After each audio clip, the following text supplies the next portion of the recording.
भले शादी करके लैला टच नहीं करे दे, मिली ना जवाब तबले देह नहीं धरे दे।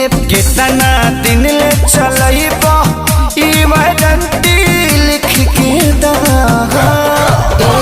कमर डैमेज नहीं करबो ई गारंटी लिख के दा, कमर डैमेज नहीं करबो ई गारंटी लिख के दा।